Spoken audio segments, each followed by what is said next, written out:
arrow by shading it in. Whatever you do should be consistent on both ends and throughout your entire document of dimension lines. And because I am an old fuddy-duddy who doesn't like to change, I am going to do hatches because that is how I've been hand drafting for a very long time, and I don't feel like changing for one little video with you guys, but I want to be consistent through everything, so that's what I'm going to do. Dimensions. Right. So, dimension lines. The next one is a section interior. So I'm going to do a section outline. So I'm going to do a thicker line than I did before. Pretty thick line. And actually, instead of just drawing a line, I'm going to draw an entire box. I'm going to encase something in this. And this is as if this were a section. And if you remember, a section means that we've cut through something. So if I take a box, right, and I take a knife and I saw through it, right down the middle, I'm going to get all the edges of the box are what I've sawn through, and I'm going to be able to see into the box in the middle. This sawn through edge is denoted by an extra thick line, and that's the section line. Started talking before I was finished drawing. So that's the section line, and the inside of that line denotes the inside of the object that you're looking at. So we want to make a difference between this surface right here and all of the stuff that you're seeing inside the box. The difference is what we call hatching. So usually and traditionally that is made with a triangle like this, and you place it on an even line somewhere. You can draw a line, you can tape a ruler to your table, or in this case I'm just going off my grid, and you draw evenly spaced lines, evenly spaced, and this creates a hatch pattern which shows the people looking at your drawing that you have cut through that section. I should mention this is a really good use for that paper triangle that you guys made earlier. Now I want you to notice that my hatch is a different angle. That is because this is a different angle than this. So you should be consistent in what angle you use, because if you use a different triangle, it will end up different. I should also mention that now that I'm using this triangle, I'm just anchoring the bottom of my paper triangle on the bottom of my page, and I don't need a straight ruler or anything. That's the advantage of having a larger triangle. And I'm really just eyeballing this space right now. If you're not getting it very well, use your grid to do 1 grid square for each thing, or take your ruler and mark out an even 1/4 of an inch or 3/8 or whatever section of line you want. So this is called a section interior. Okay, don't forget to label your pieces. Don't forget to label them very neatly in all caps and on a nice straight line. Okay, that got a little low right here, and also looks like I spelled section instead of section. So I'm actually going to erase that and do it again. When you're looking at lettering, you want to stay on a nice even plane. You want the bottoms of your letters to touch together, or touch the same line, sorry, not together. You want to be straight up and down with all the items that should be straight up and down. And you want your space in between your letters to be nice and consistent. You thought kindergarten was the only place that you did this, right? Okay. The last thing we have to draw is going to be a break line. And I actually want you to go ahead and draw that inside the section interior. So, don't hatch the whole thing right off the bat. What you're going to do is you're going to draw a break line, and it looks something like this. Straight down, woogity woog, straight down. I'm not kidding. That's what it looks like. And you're going to do another one over here. Straight down, woogity woog, straight down. And what this is telling, then you're going to erase what's in the middle. I'm going to do that with my trusty eraser shield.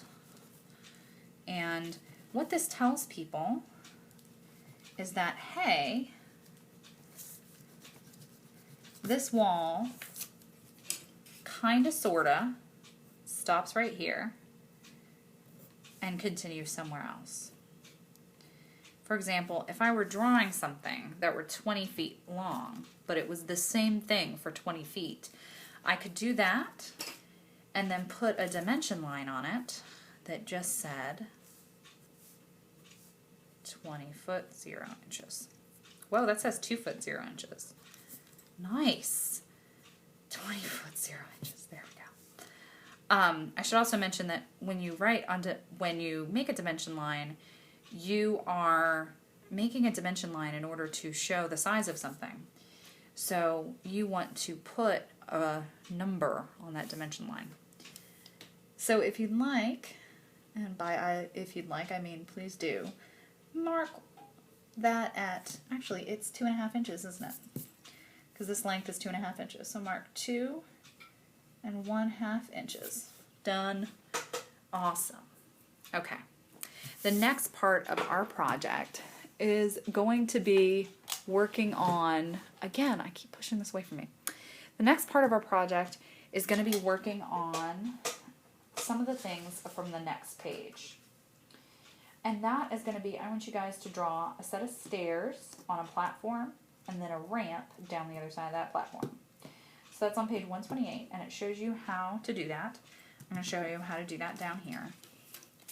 We are going to make a 4x8 platform in 1/4 inch scale. Now, for those of you who don't have a scale ruler, that means you're going to have to figure it out. So we're going to make it 8 feet long until we hit the platform. Then we're going to make a 4 foot by 4 foot. We're going to do, I'm going to do this way.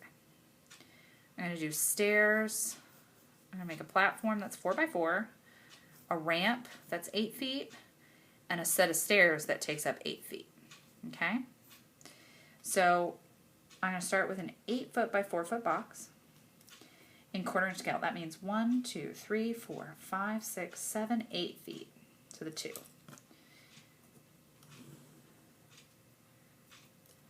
And then 4, which is 1 inch in real scale, to the 3. 1, 2, 3, 4. Then another 8. 1, 2, 3, 4. 1, 2, 3, 4. And I'm making a nice, firm, visible outline, firm line. Okay? I'm going to come this way, 4 feet in scale, which is going to be 1 inch. 1, 2, 3, 4. 4/4 of an inch is 4 inches. Now this time I'm going to measure with my 1/4 inch scale side of the ruler to give those of you with a scale ruler a chance to look at it. So this is 1/4 inch scale, and here's my 0. So this number is lower than my 0, so this number is not the number, 92 is not the number that I'm looking at. I'm looking at 2. And if I had half a brain, right, I'd look at that and go, yes, I have not 92 feet long. I am definitely 2 feet long. I can see that. So my first measurement is 8. Hey, look at that, 8. So I'm going to put it on the 8, take it to the 0, make a mark. 4, put it on the 4, take it to the 0, make a mark. Don't overshoot, because then you're making 4 foot and some inches. One more time, 8 foot, take it to the mark, make a mark. Now I'm going to connect my verticals with a nice, secure, strong line. Now that I've done that, this is a ramp, this is a platform, and this is stairs. If it's stairs, there are X number of steps. And we're actually going to go ahead and round and make it a nice, easy 1 foot step. I'm going to go from this side. That means I'm going to go to 0, and I'm going to mark 1, 2, 3, 4, 5, 6, 7. instead of marking the same distance at the top and drawing a line, I'm going to use my right angle, and I'm going to line up really carefully right here, and then I'm just going to make that line. I'm going to do it again, line up really carefully right here, just going to make that line. Make that line. Make that line. Line. Line. And finally make that line. Okay. All right. So that tells me that I have a platform, a ramp, and stairs, but it doesn't yet. Now does it? First of all, the height of the platform I need to write on there. So let's say that these go up 6 inches. So I'm going to make a circle. And I am actually going to go ahead, write plus 6 inches right here. Draw a line or an arrow all the way to the top.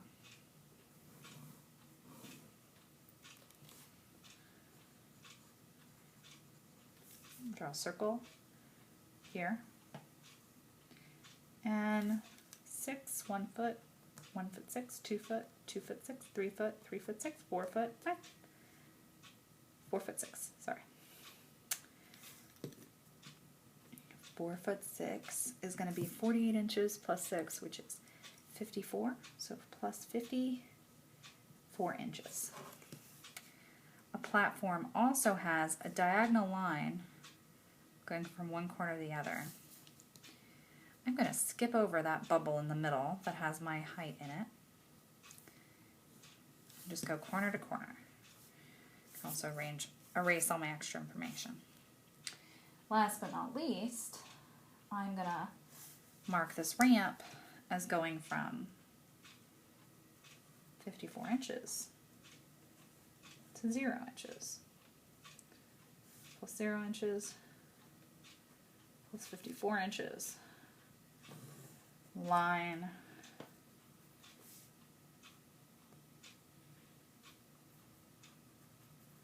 arrow, arrow. Ramp, platform, stairs. There we go. Next, we're going to draw more things, just more things. Okay, next we're going to draw a flat, a doorway, and we're also going to draw a curtain. So I'm going to start with a flat, just a regular old flat, and we're going to draw a 4 foot flat. We're going to draw a Broadway flat. So in 1/4 inch scale, 4 feet is going to be that long, right? 1 whole inch, 1/4 of an inch is fine. The other thing is that in a flat, let's say that our flat is 3 inches deep. I'm actually going to say 3 inches. That's a Hollywood flat, not a Broadway flat. But I'm going to say 3 inches because 1 inch is darn hard to draw in 1/4 inch scale. If we're doing 1/2 inch scale, it would be easier to draw. So this is a flat. Now, when you're drawing a flat, you can either shade it on the inside to make it obvious that it's a complete wall and not an open square. You can also hatch it. I'm going to shade mine to show complete walls. So that is a flat. I want you to dimension at least one of these objects. I'm going to go ahead and dimension this first one. Boom, boom, 4 foot, 0 inches. Done. All right, next part, I'm going to go ahead and do a door. And this is a door that's in a wall. You know what? I'm going to go ahead and do this in a larger scale. I'm also going to mark down here scale. 1 foot equals 1/4 of an inch for this right here, leader line. I'm going to erase this and make this in 1/2 inch scale. So if I were drawing this in regular scale, oh want to do.